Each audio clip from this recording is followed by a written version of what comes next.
It is still stuck, but now heavy dredging equipment has been moved in to try to free the giant vessel, Ever Given, and unplug the Suez Canal. Engineers and salvage experts are puzzling over how to do it.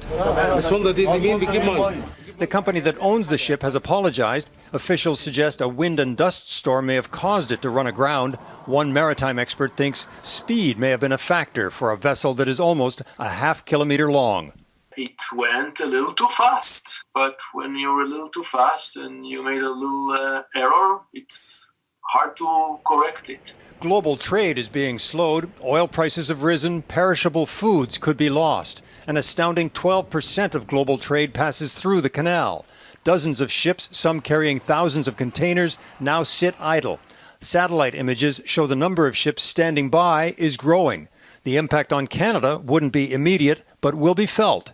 Because we're in a global world, things like that have impact.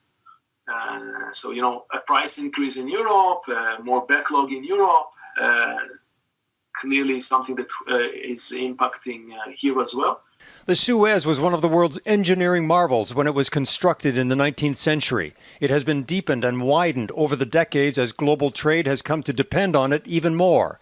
Shipping from the Mediterranean south and from the Red Sea northward transports an estimated $12 billion worth of goods through the canal each day. Some companies are detouring already. If it were choked off for long, more will consider shipping around South Africa, turning a 2-week trip into 4 to 6 weeks for some vessels. She's jammed in there pretty good, and so it's going to be very difficult to pull her off. There is, of course, something comical about a giant ship getting stuck sideways, and it's launched a million memes illustrating the woes we feel when a problem's too big, admiring the spirit of two guys and a teensy bulldozer. Someone proposed a little Canadian know-how, or a dose of Austin Powers ingenuity. But the crisis is getting more serious the longer it takes to dislodge a 200,000-ton ship that's causing one of the most expensive traffic jams in history. Eric Sorensen, Global News, Toronto.